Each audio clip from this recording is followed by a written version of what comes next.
inflation? Because if you listen to someone like Jamie Dimon, he says we're underpricing the risk of a stagflation. So can we look through the concern that growth equals sticky inflation?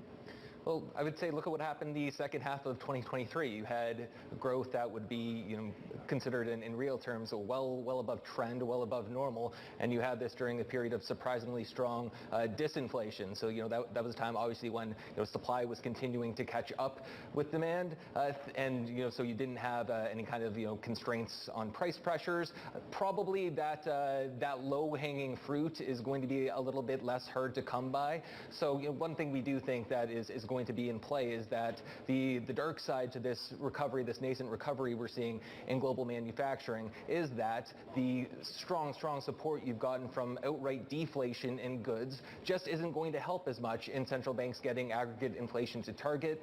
What we've seen year to date in terms of the couple inflation readings we've got is a lot of stickiness in core services.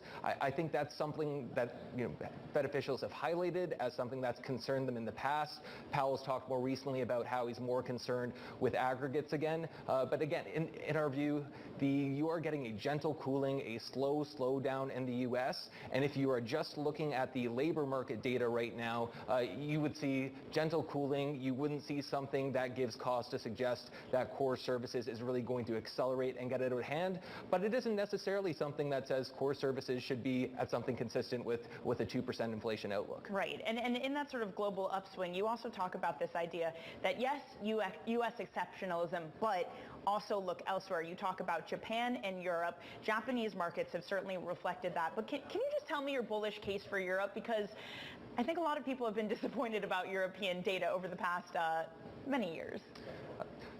For many years, but also, again, we now have Europe surprising low expectations.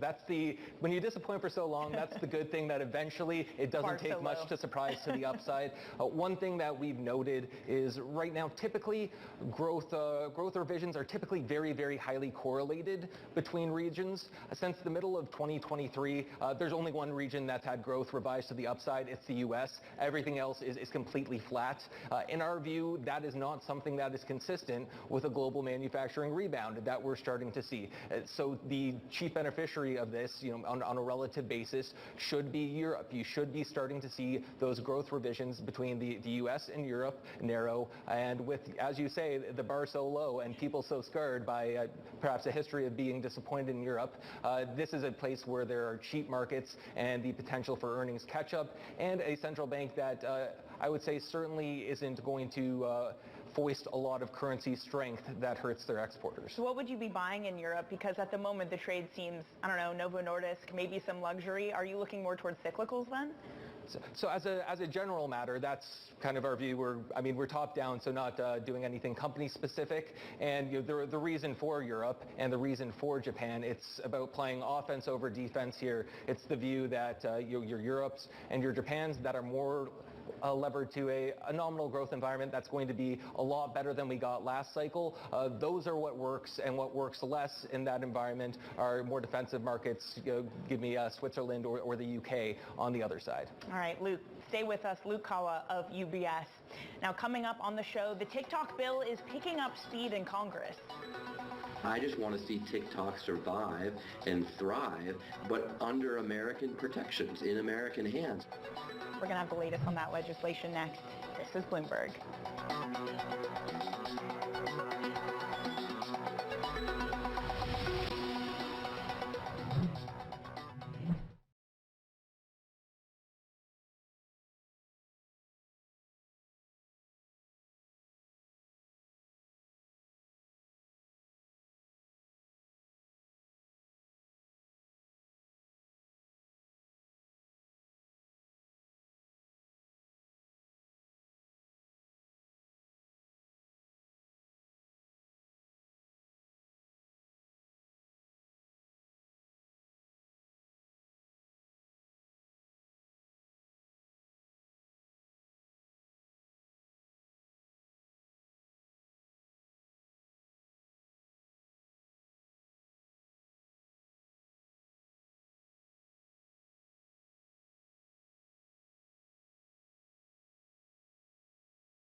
I think that we don't need the Chinese Communist Party telling our kids what to watch online, which is essentially what's going on here. And I just want to see TikTok survive and thrive, but under American protections, in American hands. And everyone, I think, here in America should want that too. That was Democratic Congressman Seth Moulton of Massachusetts speaking on Bloomberg yesterday. A bipartisan bill that would force TikTok's parent company to sell the platform or face a ban is gaining momentum in Congress. Officials are set to brief House members on the bill today and then vote tomorrow. Bloomberg's Anne-Marie Hordern and Ed Ludlow join us with the latest. Anne-Marie, we talked about this yesterday, and it does seem like even since then, over the past 24 hours, it's picking up speed. It absolutely has. We heard from Steve Scalise, the number 2 Republican, when asked about will this have the votes to pass? He said, yes, it will. And remember, he is a Republican. We have to remember, this is very political in one sense, but also then there's the national security concerns that we've heard a lot about overnight. So one to the politics. We saw former President Donald Trump put a little bit of cold water on the banning of it. He talks about that this would make Facebook bigger. And also there's a lot of reporting that he wants the Club for Growth to donate to them. One of those big billionaires is Jeff Yass, who has a more than $30 billion stake in TikTok. Former President Donald Trump recently called him fantastic, looking to potentially shore up some of those campaign donations from some of these individuals. Then, of course, on the Democratic side, you have the Biden administration, with Biden saying he would sign this law if it was to pass through the Senate and the House, yet the campaign is still using TikTok. So a little bit of hypocrisy on both sides. Then there's the national security threats, Danny, and I want to bring you to what we heard from the Office of the National Intelligence yesterday. And they had their annual threat report out, and they mentioned TikTok.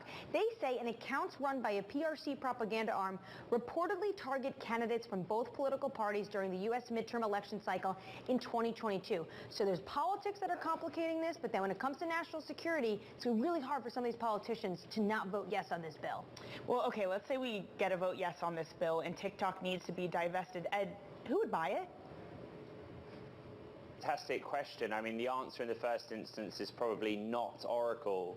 AMH and I were chatting last night, and TikTok does not come up on Oracle's earnings calls, because even though Oracle is basically housing the data for US users through its data centers and capacity in this country, they made it very clear that back in 2020 they are not going to be talking about that on earnings calls, but I bring it up because Oracle's also incredibly laden with debt, so it seems financially unlikely. There have been reports this week that Bobby Kotick, the former Activision Blizzard CEO, is considering a bid, though the economics of that aren't entirely clear.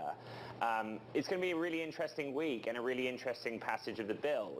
TikTok spent $10 million almost in lobbying. That doesn't seem to have been that helpful. And then you have everyone weighing in. The Trump argument is that if TikTok is banned in the United States, there are 170 million TikTok users in the US approximately. He sees Mark Zuckerberg and Meta benefiting from that, which he sees as a bad thing. And you will have noticed that Elon Musk, the owner of X, formerly known as Twitter, has taken to that platform in the last 30 minutes to say that this has nothing to do with foreign ownership, because among the issues listed in the bill, foreign ownership is not the sole one.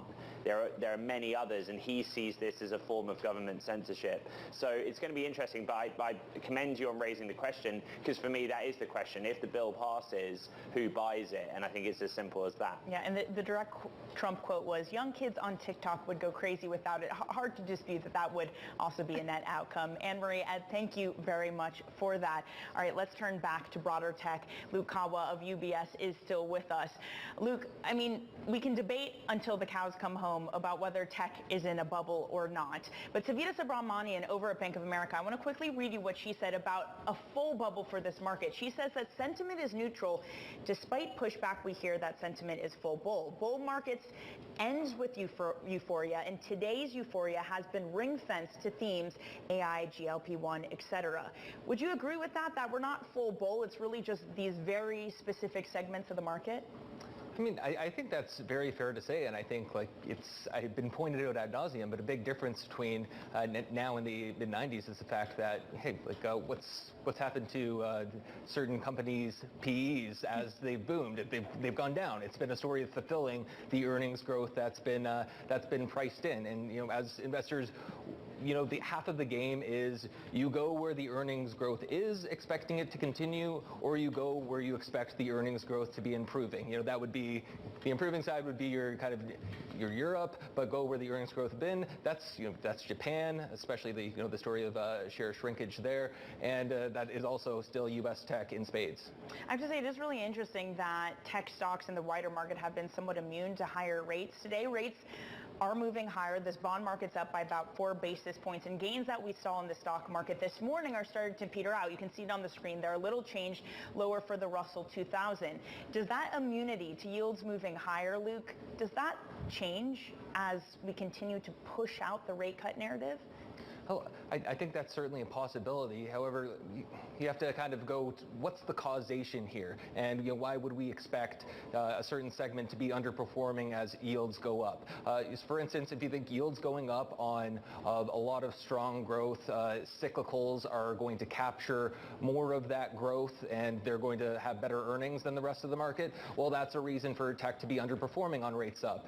If we have what we have now, which is still seems to be a full boom in at least tech CapEx spending related to AI, well then there is a certain immunity from higher rates there as long as you can post the earnings outperformance. So I think getting the causality right is very important rather than just assuming longer duration asset, therefore bad if rates up. I don't think it's that simple. I think it is a story of the earnings growth and the relative earnings growth. That for tech is not an interest rate story right now. Yeah, and just the fortress balance sheets of them, the huge piles of cash they have protecting them and working for them when rates are higher. But Luke, when you look at what's hedged in this market, it is upside hedges. That seems to be what's in vogue at the moment. Is there some degree which maybe this is an overly complacent market? I mean, on the one hand, there's upside hedges. On the other, Bloomberg's published, I think, some great stories on still a lot of new, effectively shortfall ETFs that do effectively collect a lot of assets along the way. Is the market overly complacent? I would say, not necessarily. The market is well pricing the increased likelihood, as it has over the past year plus, that recession is just getting less and less likely, right, even despite all the monetary tightening that had been brought to bear. We're out of time, and I couldn't even ask you about Volmageddon and those short ETF, those short vol ETFs. Luke, thanks so much for joining. Really great to see you. Luke Kawa of UBS. This is Bloomberg.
got the hotter CPI report, 0.3% for core, 0.4%, 0.3 was what's expected. So here's what's up next.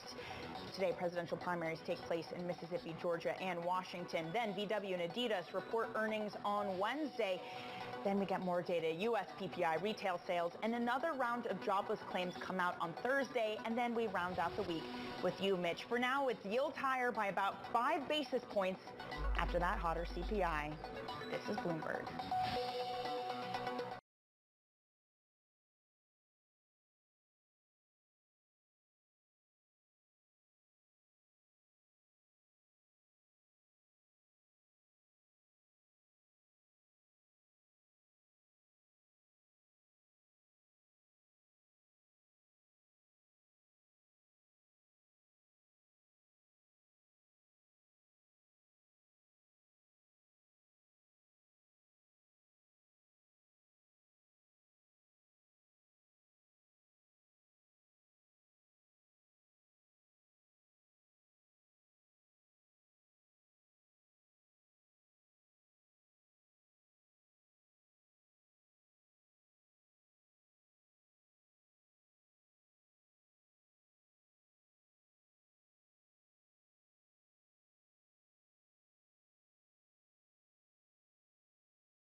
Minutes into the U.S. trading day on this Tuesday, March 12th. Here are the top stories we're following.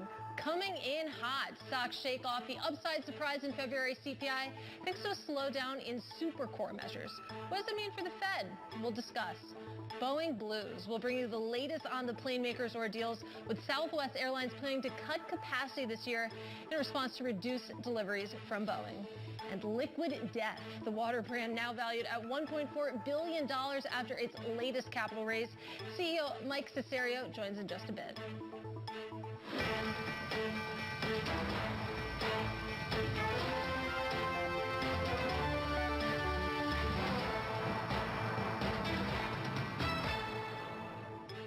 I'm Katie Greifeld in New York. Welcome to Bloomberg Markets. You take a look at these markets right now, and I do have green on the screen behind me. The S&P 500 up by about 0.5%.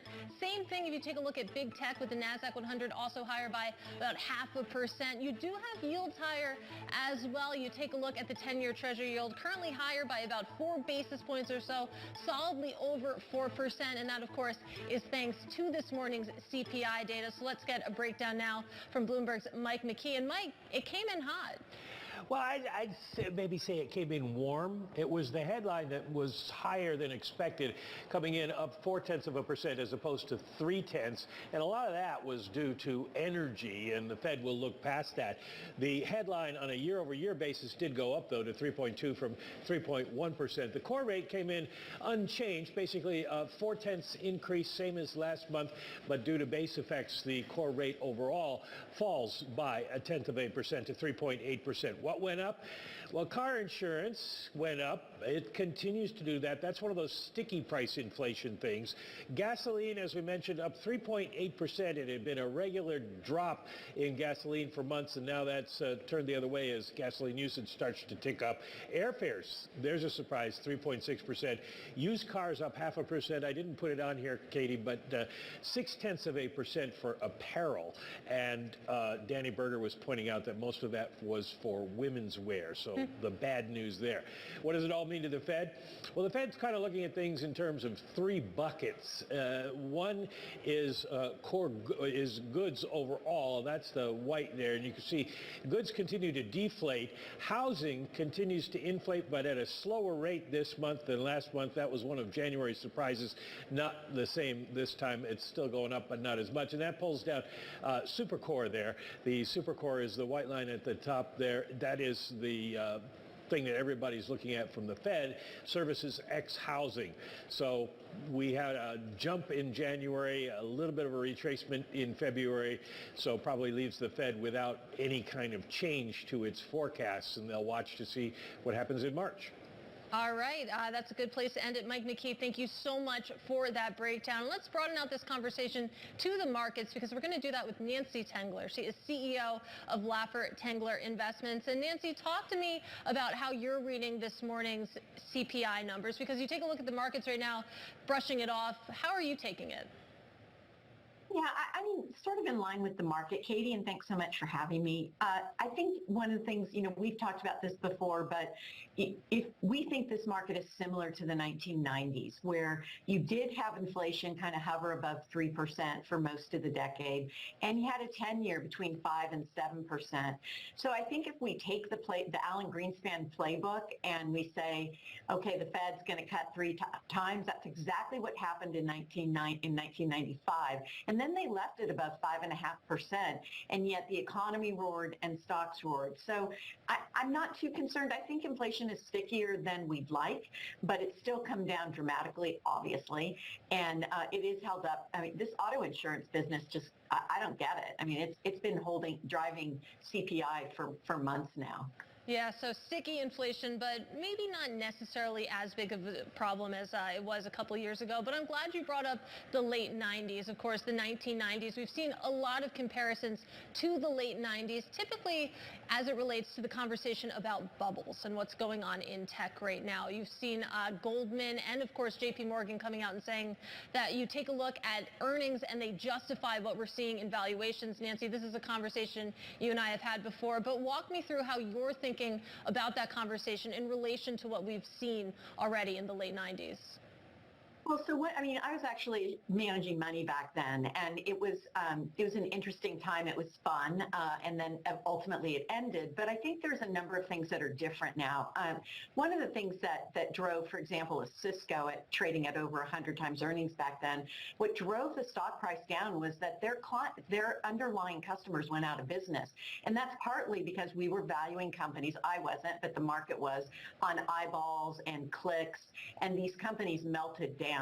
But now we actually have what I think we're in the early stages of the generative AI revolution, if you will. And so we're really looking broader than just technology, though we're overweight technology, but we're looking to names in the old economy that are utilizing and pivoting to digitization, generative AI, cloud computing. And so that really broadens out the universe. And I think what we have are companies that are generating strong earnings growth.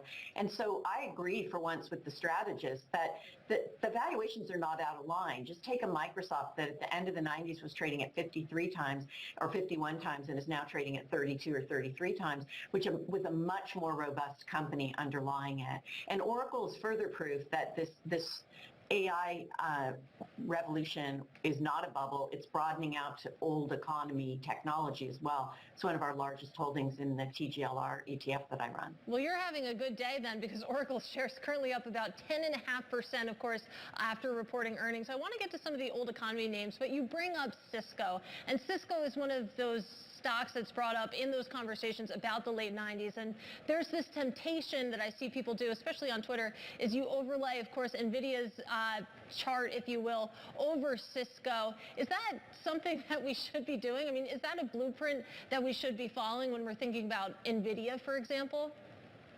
I don't think so. We use relative price to sales ratio. So NVIDIA is expensive on a price to sales ratio basis. That's our valuation metric for growth stocks. But if you look at it on any other metric, it is not expensive. And so if you believe that the growth can continue, then you have to assume that we're in the early stages of NVIDIA's growth. And, you know, I went back and looked at Amazon since the IPO. It's up 178,000%. So was it too late to buy it when it was up 10,000%? I mean, you could argue that because this is an industrial revolution of sorts, a new AI-driven one, that you could see continued growth for the very long term. And the use cases are multiplying pretty rapidly for generative AI. So I wouldn't make that comparison yet. Remembering too that those were peak earnings at the end of the decade, and we are not at peak earnings right now. So that, and lastly, Katie, let me just say this. Look at the NASDAQ from the January 1, 2022 through the end of 2023. It was down 3%. So we're not in nosebleed territory. And so, I mean, you talk about earnings, and there was a really interesting column out by John Authors this morning making the case as it relates back to the bubble conversation, that maybe it's not a bubble in prices, but maybe it's a bubble in earnings expectations. But at this point, it sounds like you're saying that's not necessarily the case. It's what's being priced in for earnings, expected by earnings, that these companies can still deliver. Well, yeah, I do believe that. And remembering, too, that in the 90s, we had a labor shortage, and companies spent on productivity-enhancing technologies. That is happening again now. I mean, the labor force participation rate has been just flatlined since the pandemic. And so companies are being forced to spend on technology that will continue to drive margins and will continue to drive earnings. So I think that people should step back, use the dips to buy, to add to high-quality names, and extend your time horizon beyond 3 weeks. You probably shouldn't be investing if you're not investing for 3 to 5 years. And so that's where we're focused, and we let the algorithms drive volatility.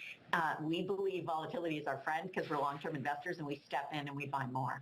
Extend your time horizon by more than 3 weeks. That's a hard thing to do, but Nancy, sit tight for just a moment. We're going to take a look at what's moving underneath the markets right now. We're going to do that with Bloomberg's Emily Grafeo sitting to my left. What is going on with Paramount and Apollo? Well, Axios reported this morning that Apollo has reached out to a special committee formed by Paramount about a possible takeover or asset purchase having to do with Paramount Global. Now, we know that the media company, the parent of CBS, MTV, they've been selling their assets. They sold their Simon & Schuster publishing arm to really reduce debt. The stock is down over 20% this year. But Bloomberg Intelligence, fast as ever, they already have a reaction out to this somewhat breaking news. And they said the Apollo deal is unlikely. They said a challenging environment is weighing on valuation, and so that makes a buyout less appealing. So we'll have to keep a close eye on that Apollo Paramount deal. That could go through, but like I said, unlikely according to BI.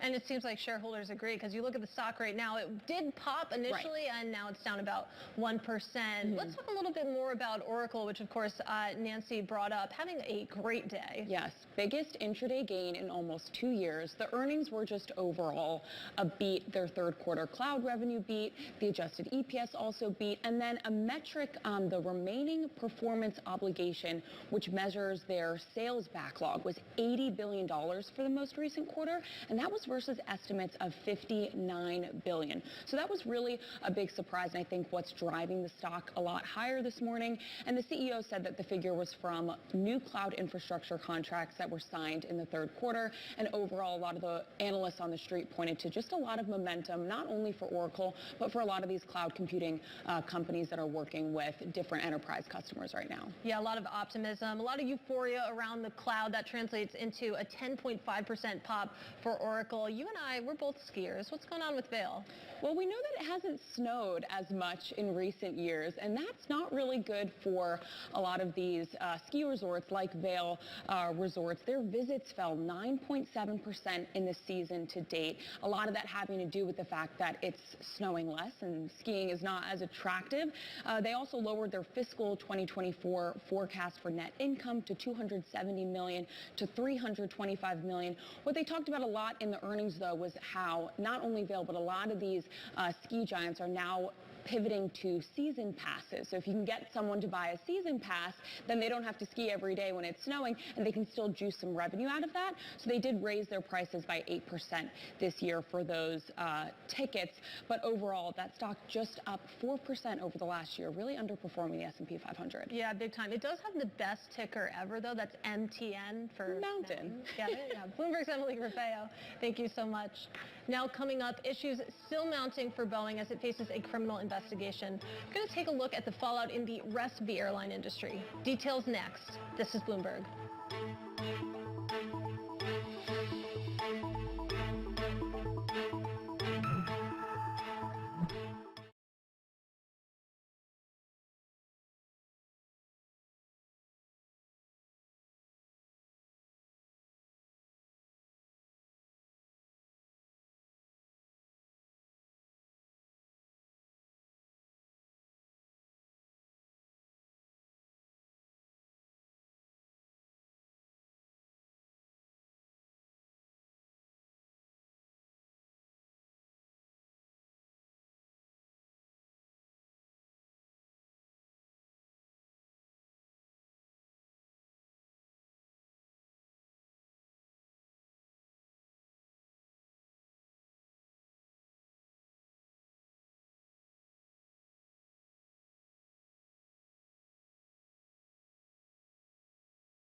Well, Boeing shares still under pressure after the Justice Department announced the plane maker is facing a criminal investigation over the Alaska Airlines blow. And the New York Times also reporting that Boeing failed 33 out of 89 audits during an examination by the FAA. Joining us now is Bloomberg's global head of aviation coverage, Benny Kamal. And Benny, you have a story out from your team this morning, just in the last couple of minutes, that the United CEO is telling Boeing to stop making its long-delayed MAX 10s. It feels like the bad news just won't stop for Boeing. Yeah, you're absolutely right. And Scott Kirby, who's the CEO of United, he's sort of gone from long-term fan to really ardent critic of Boeing after the January 5th blowout of that panel on that aircraft. And he said today that they're unsure when that 737-10 will indeed be certified. And until that happens, he's going to opt for smaller planes. This basically confirms a nice scoop that we had a couple of weeks ago. And one interesting element in that is that Airbus the arch rival, obviously sees an opening here now, so they are trying to push their competing aircraft into that particular market, seeing if Kirby will bite. So there's a lot of moving pieces here, and none of them are good for Boeing, and that's what you see in the stock today. How seriously can Airbus challenge this grip that Boeing has? When you think about all of the orders and, of course, the backlog that Boeing has built up, I mean, how hard is that for Airbus to actually overcome?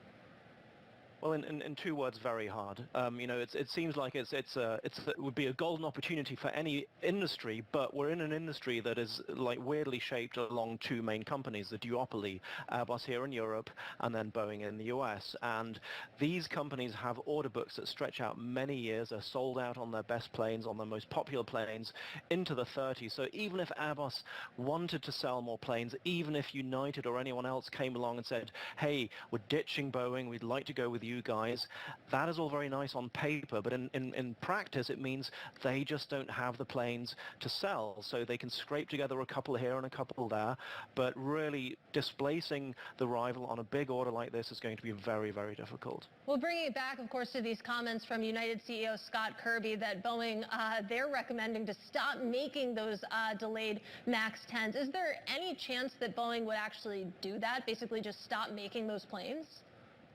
I don't think they will stop making the plane outright. It's a question of Kirby saying, we'd like you to focus on the smaller variant, which is the Dash 9, and we'd like to take more of those for the time being. So he's essentially asking Boeing, please can you focus your manufacturing capacity on that smaller plane, because we'd like that one as well. And once you're out of the woods on the bigger variant, then we'll talk again. But for now, don't bother, essentially what he's saying. I don't think it means Boeing stop building that plane altogether for anyone. It's just a very specific request from Kirby to this manufacturer.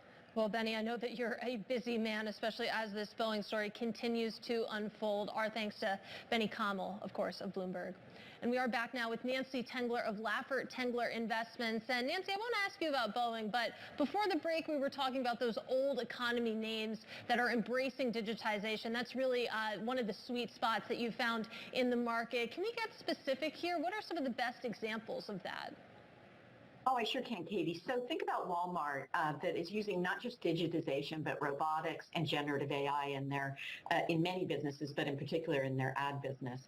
And that company just raised the dividend 9%. We haven't seen that for decades. And that's largely based on their confidence about future earnings growth. They also beat on pretty much every metric this last quarter. Or take American Express that's using generative AI to improve fraud alert or fraud detection. And it's up about 6% just in a short period of time. Or Xylem, a water treatment company that has all sorts of interesting aspects, but one is that the digitization of their water repair systems, and that is about 50% of their business, and it improves margins by about 50%. So those are the kinds of names that we're looking for across industries and sectors, and it's been a really productive way to look at holdings. And Nancy, how would you expect that embrace of AI to show up in some of these companies' earnings, for example? When I think about Walmart, I think about their massive workforce, for example. Are you looking for AI to help them shave down that workforce, or how would this actually manifest itself?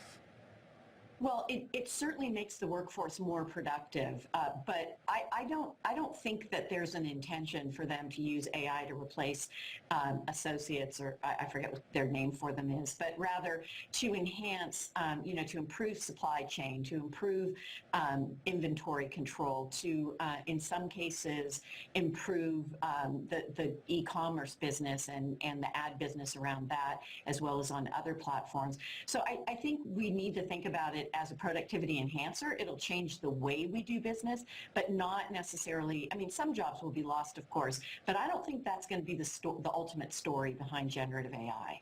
And how long-term, you were telling us that you need to have a longer than 3-week horizon. Very hard to do, especially, when you anchor live television. But what kind of time frame are you expecting, again, some of these things to appear in the company's bottom lines, the actual earnings report, where this will actually start to benefit them on the earnings front? Well, Walmart, just staying with that theme, Walmart guided that they would start to see margin improvement in the second half. of this year. And I think it's going to vary by industry, by company, of course, but we think this is going to be something that continues for years, not just months. And I can't, we'll more to be learned, TBD, but I think you want to watch the companies that are pivoting, and you can just take a Walmart versus a Kohl's or an American Express versus Capital One. The difference in performance is remarkable, and that's really where you want to be, with the management teams that are really on the leading edge of new technologies in their business and how to enhance their business. And it's a good point. Maybe this will cause some gaps to form between companies in the same industry when you think about an Amex and a Walmart. But you mentioned picks and shovels. When it comes to the picks and shovels of AI, I think everyone's mind goes to NVIDIA, but obviously it's not just NVIDIA that you're thinking about here. Yeah, and to be clear, we do not own NVIDIA because it doesn't meet our metrics. I think I'm being invaded by dogs, sorry. But the names that we own are going to be names like ServiceNow that provides direction on the cloud, Oracle. We own Microsoft, of course, and the poor man's NVIDIA, Broadcom. And for the record, I did not think the last earnings report was bad, and we will use that. We have been trimming it, so we have to wait a little bit, but we'll be using that weakness to add back to the name. And then in the cyberspace, Palo Alto Networks and CrowdStrike. Even though CrowdStrike has had a big run, again, this is a name that has a secular narrative behind it that will continue for many, many years. I'm sure you saw the report. I think it was Bloomberg that reported Jamie Dimon's comments that they're getting hit 45 billion times a day with cyber attacks. I almost find that incomprehensible. But cybersecurity is going to be demand for cybersecurity is going to be with us for quite some time.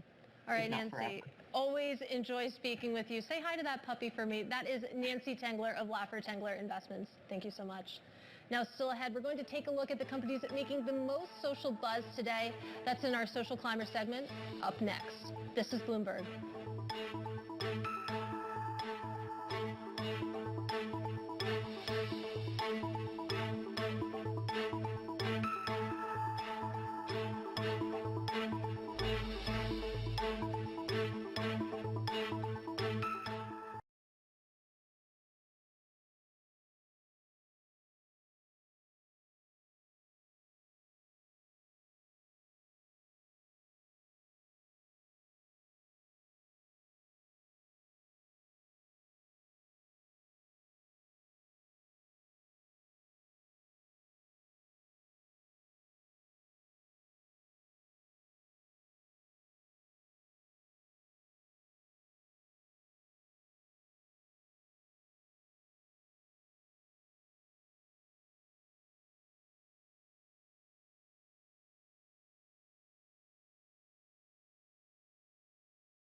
All right, it's time now for Social Climbers. A look at the stocks making waves on social media this morning. And first up, agriculture giant Archer Daniels Midland. It's revising 3 years of internal sales after an internal investigation found errors. Now, that scandal, it's wiped out more than $7 billion in ADM's value since it was first disclosed earlier this year, but shares popping a little bit today, up about 5% or so.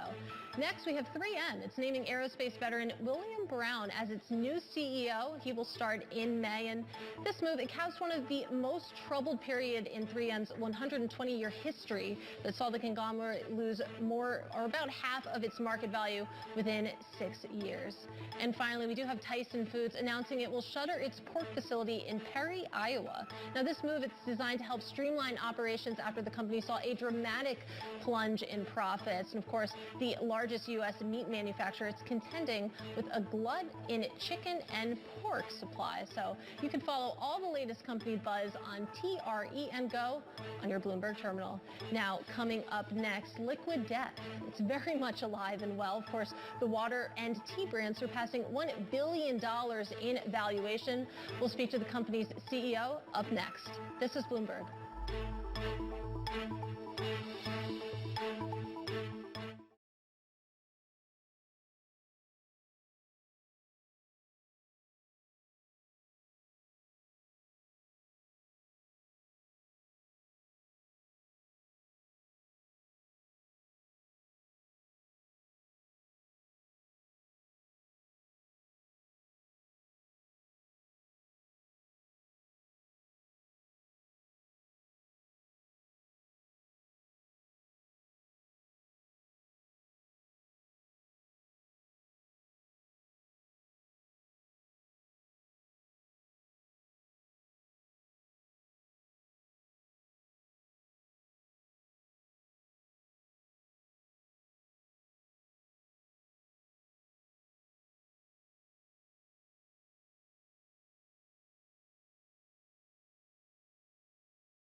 All right, it's the hottest thing in canned water. LA-based Liquid Death. It's now valued at nearly $1.5 billion. The brand raising new capital from investors like actor Josh Brolin and NFL wide receiver DeAndre Hopkins. I'm pleased to say we're joined now by Mike Cessario. He is Liquid Death CEO. So $1.4 billion, that is double the $700 million valuation that you had in 2022. So a big up round. What are you planning to do with the money? Well, we started with spring water in a can back in 2019, and then we started expanding into sparkling, and then in 2022 we launched our first flavored sparkling, which we actually use 4 grams of sugar from agave, so it's kind of more like a healthy soda. That did really well for us when we launched it. We quickly became the number 2 flavored sparkling on Amazon within months, and then we launched iced tea last year. That's become really successful. We're the number 1 iced tea. So really, now that we've proven out that we're a multi-category brand, we're really looking to now expand within those categories. We started with 3 flavors with iced tea and both flavored sparkling. Now we're continuing to expand those categories. Well, tell us what's next, because of course you've got regular water, sparkling water, flavored water as you ran through. What else are you looking into when it comes to the product lineup? I mean, really what our mission is to be a healthy beverage platform. I think you look at the marketing, most of the funny, irreverent, cool marketing you've seen for companies, it's almost always for unhealthy things. It's beer, junk food, candy, energy drinks. I think what we're doing is how do you make better for you things that are marketed in the same funny way, essentially, as things like beer. So anything that's healthy, I mean, that's kind of where we look from an innovation standpoint. Mike, I agree. I think it's really metal to care about your body. But talk to us a little bit more about beer. You've said in the past that you have been inspired by beer brands, like you said, the marketing around some of those products. Is that a category that you would ever explore, the alcoholic beverage lineup, or are you going to stick to that sort of better for you vibe? No, we really want to stick to better for you. I think that's what makes that's the interesting DNA of Liquid Death. I mean, not only better for you, but our whole death to plastic mission of, helping to get rid of plastic bottles with infinitely recyclable aluminum cans. There's companies that do good. There's companies that are funny. There's rarely the two together, and I think that's what makes the interesting Liquid Death brand and DNA. Well, we need to talk about marketing a little bit more. I see you have a pretty scary little guy on your shirt there, of course, advertising Liquid Death. And I see you on TikTok. I see you on Instagram, for example. It seems like this very ground-up, grassroots approach. What is your approach, though, when it comes to marketing? Is that really where you're going to be sticking, or do you have any big plans to really push out? Well, I don't know if there's too many people who would consider social media grassroots. I mean, social media has overtaken traditional television and media years ago. I mean, you look at the average person, they are spending their time on their phone, not on television sets. Even if you look on the freeway, people aren't even looking at billboards. You look around in their cars, people are on their phones in their cars. So I think we're just building a brand for the modern age of where people's attention is. And the data's there. Most of people's attention is spent on social media, and what you have to do to win on those platforms is very different than what brands had to do to win on television in the 90s or the 80s.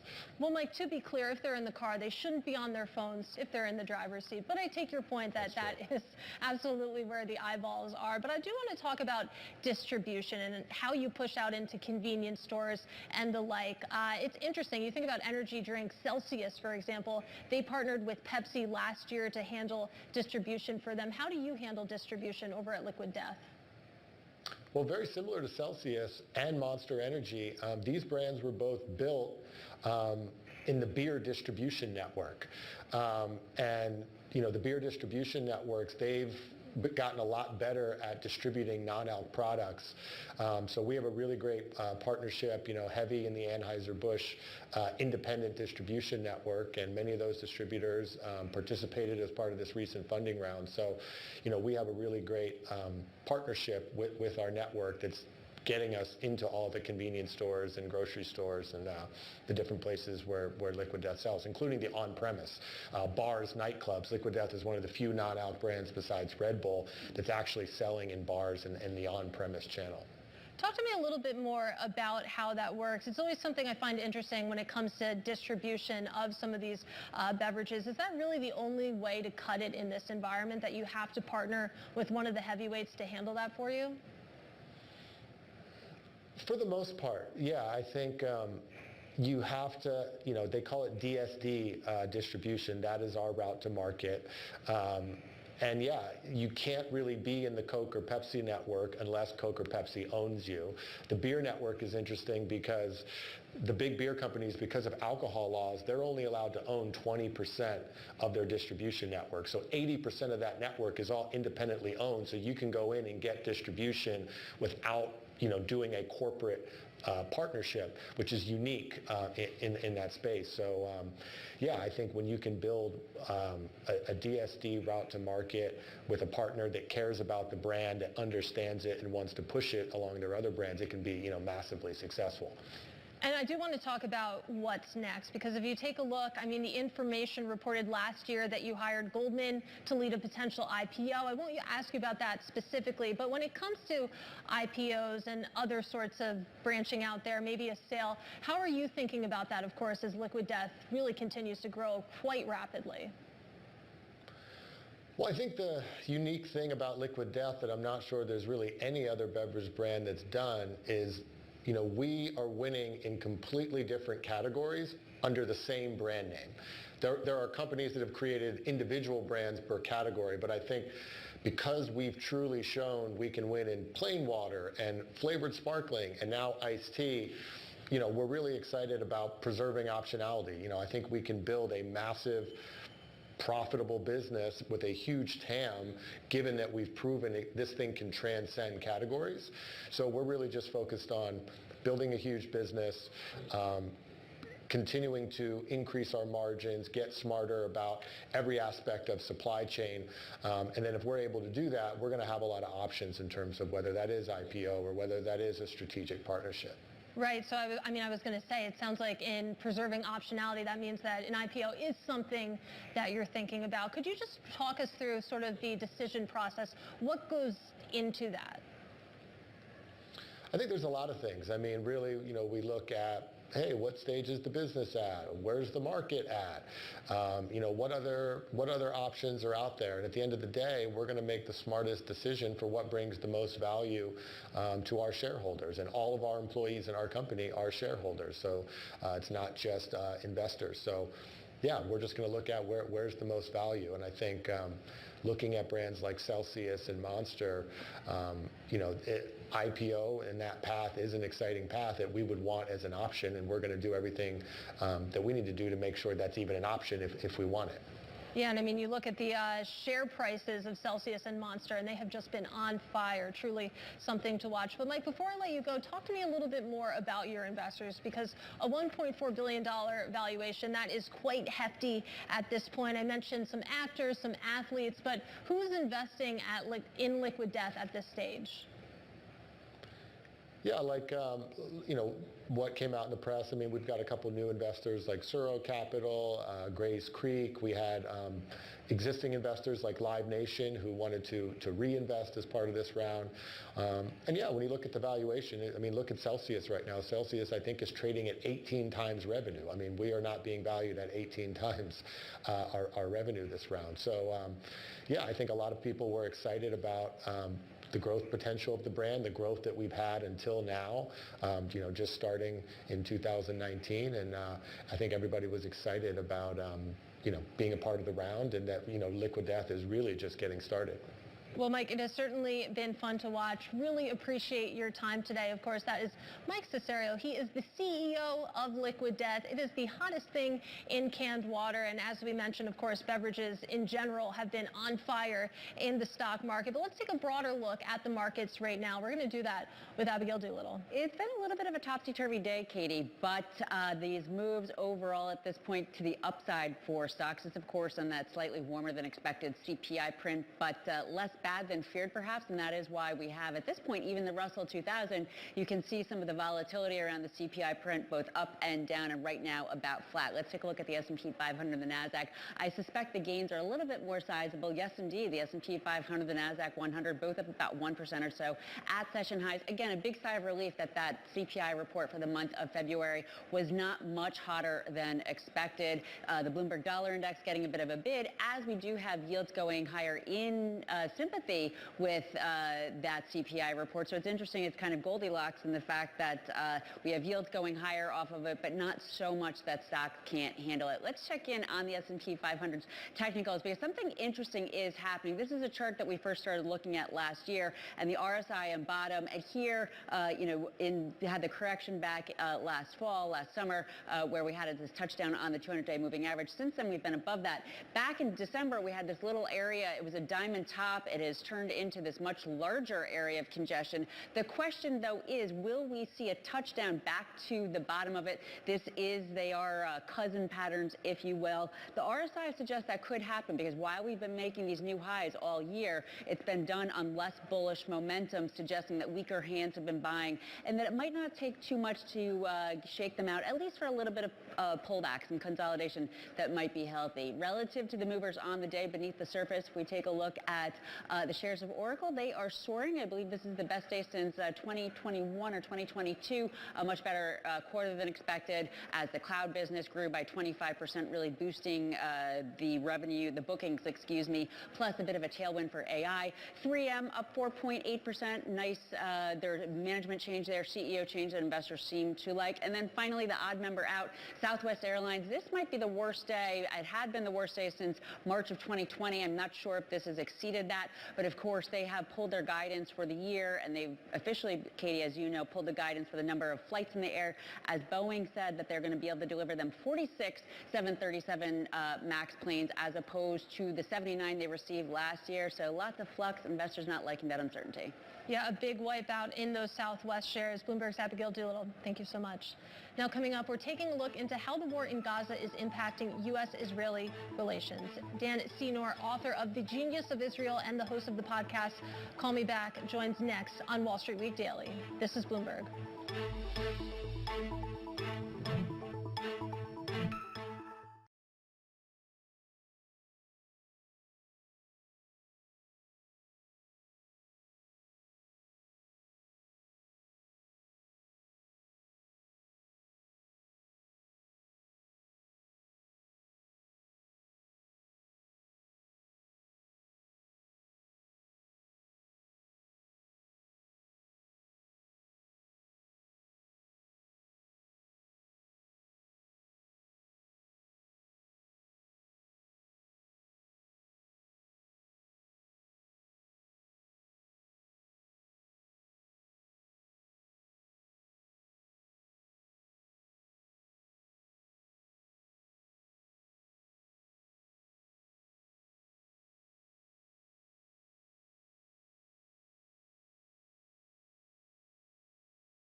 All right, it's time now for Wall Street Week Daily, and today we're looking at the rising tensions between President Biden and Israeli Prime Minister Benjamin Netanyahu over Israel's military strategy in the Gaza Strip. Joining us now is Dan Senor. He is author of The Genius of Israel and the host of the podcast Call Me Back, along with Wall Street Week host David Westin. David, an important conversation months into the war. Yeah, exactly. It continues to be very much in the center of attention. So, Dan, thanks for joining us. Great to be with you. Pick up on exactly where Katie left off. There's been such a bond between the United States and Israel since the founding of Israel in the late 40s. How strained is that right now? We're seeing it fall into the public domain right now between President Biden and Prime Minister Netanyahu. I think it's important to remember that in the days after October 7th, Israel could not ask for a stronger statement from the President of the United States than President Biden made. Not only did he make a statement, he took Air Force One, flew to Israel, the commander-in-chief of the most powerful military in the war, sat with Israel's war cabinet, made it clear whose side he was on. Since then, he's done everything he can to get Israel the military supplies, the munitions they need. Even though there's dysfunctionality in Congress, he's worked around that. His administration has vetoed resolutions of the UN Security Council that were highly critical of Israel or called for an immediate ceasefire. On issue after issue, he's been as supportive of Israel as one could get. I think there are two issues going on now. One is obviously the images of Palestinian suffering, human catastrophe in Gaza are unavoidable, even if Hamas is largely to blame. Those are images that are still jarring to watch and upsetting to watch. And for President Biden's progressive base that he needs to turn out in November, his advisors want those images off of television screens and off of TikTok, and the only way they can get that is to get this war over and done. And I think President Biden realizes that's not going to happen. He's not going to force Israel to stop the war. There's an operation coming up in Rafah, which is probably going to be in just a matter of weeks. That is over 1.3 million Palestinian Gazans, civilians are there, some subset of them civilians. And so it's going to be a tough fight, and there's no way around that. So I think the calculation the administration is making is the best they can do is, even though they continue to support Israel, force a public fight with Netanyahu.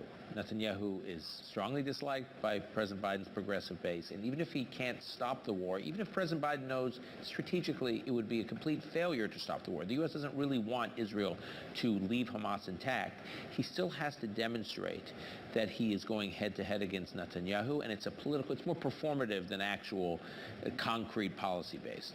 Well, Dan, you bring up something that I've been wondering, the fact that we do have a presidential election in November, and we're talking about Biden, the candidate. The fact that it's a presidential election year, do you think that that is impacting how the Biden administration is handling this? Absolutely. I think it's somewhat of a mistake, but I think there's no question that it is. I think his advisors are worried about enthusiasm among his progressive base. If it's an extremely close election, you need your base to be motivated. And they are worried that their base will not be motivated. Now, I believe that if Donald Trump is the opposing candidate, they will have no problem motivating the progressive base. And the progressive base is going to be much more focused on stopping Donald Trump than concerned for the plight of Palestinians in Gaza. That said, the advisors around him are worried about that. And I also think, for what it's worth, with the rise of anti-Semitism in the U.S., according to the ADL, according to the FBI, anti-Semitic incidents are up 400% or 500% since October 7th. There's a real fear of kind of a breakdown of order with this violence and the protests and shutting down bridges and hospitals and airports.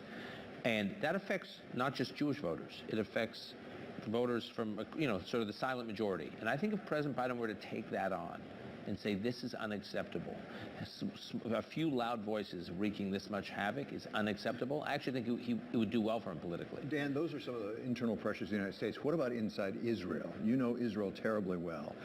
To what extent is Prime Minister Netanyahu or others concerned about losing essentially the global youth, if I can put it that way, as opposed to the economic pressures? Because there was a real drop-off in the economy in the fourth quarter for Israel. Yeah, so look, I hear more and more alarm among Israelis about how, if you look at the survey data, young Americans specifically, but young voters or younger citizens, younger demographics across the West are turning on Israel. That is a concern they have, that they are evaluating whether or not it has long-term implications, but their short and near-term concerns are winning the war. When I say winning the war, meaning they believe that if Hamas or its leadership or any part of its military capability, its infrastructure, is left intact, Israel will never be able to restore a deterrent capability again, which means you talk about its economy, right? The economy shrunk by 20% in the fourth quarter. Things, as you and I were discussing earlier, David, look better now. This year could be better for the Israeli economy, but the economy's definitely suffered. People are out of the workforce. 18% of the Israeli workforce was out of the workforce during the first few months of the war because they were called up for reserves and whatnot. If Israelis feel that they cannot restore their security and not restore a deterrent capability, that shrunken Israel will be Israel's new reality. So the most immediate thing they're considering, the most immediate objective is restore normalcy, restore security. And you can't do that without winning the war in their minds. So they'll live to fight the PR war another day. The immediate term from their perspective is they have to get rid of this threat. Well, Dan, talk to us within the economy about the startup economy. Obviously, that's something you know very well, have authored multiple books on the subject. We've seen, of course, a sharp drop-off in funding to Israeli startups. What kind of lasting impact do you see that potentially having? So, look, there's no question that venture capital being attracted to Israel is down, although it's still very high. It's still on a per capita basis, the highest in the world. And some of it has synced with macro trends. So, I don't want to overstate the uniqueness to Israel's situation. But there's no question that for Israeli startups, having your senior people called up to reserve duty out of nowhere, so if your head of business development at your tech company of 120 employees is called up and has to disappear for 4 months rather than working on closing deals, that is a hit to the company. The hope is now that these reservists are coming back because they've been redeployed, people are being called back into, reintegrated into Israeli civilian society. That will change. That's partly why you're seeing a little bit of an uptick in the Tel Aviv Stock Exchange.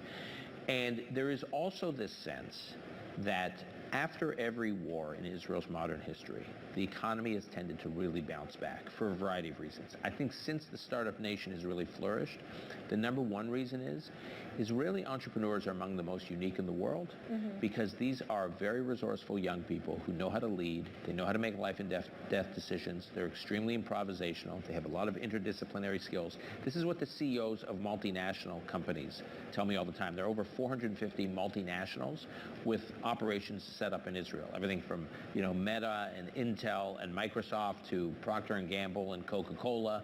They all have operations there, and they say the talent you get in these young Israelis is unlike anything they see elsewhere in the world. So the question is, many of them have just been plucked out of their daily jobs at their big multinationals or at their startups, and then they're put literally into the battlefield again. Leadership training, crucial leadership experiences, and then they get put back into their companies. Many analysts are saying this startup nation talent pool will be even stronger after this war. They'll go through a period of trauma. I don't want to understate that the pain and the overhang of the trauma, but it will be a stronger, more dynamic, more capable talent tech force by virtue of the fact that so many of them have had to serve during this difficult time.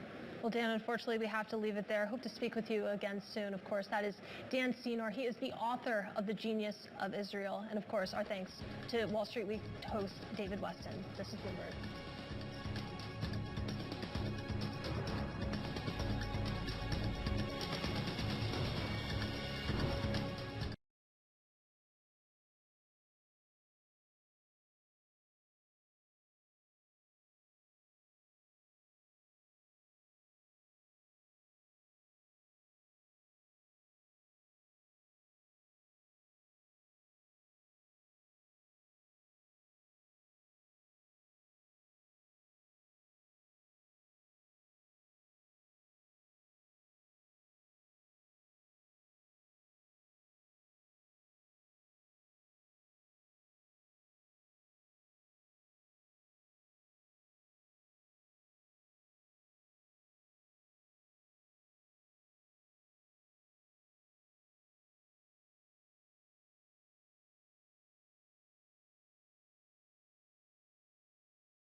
let's take a quick look at some stocks hitting highs. We've got to start with Oracle, just absolutely soaring after reporting third quarter results that beat expectations. Analysts upping their estimates after the company showed strong demand for its cloud computing business and AI. And you also have UBS hitting highs after the CEO said that it will look to widen its product offerings for U.S. clients.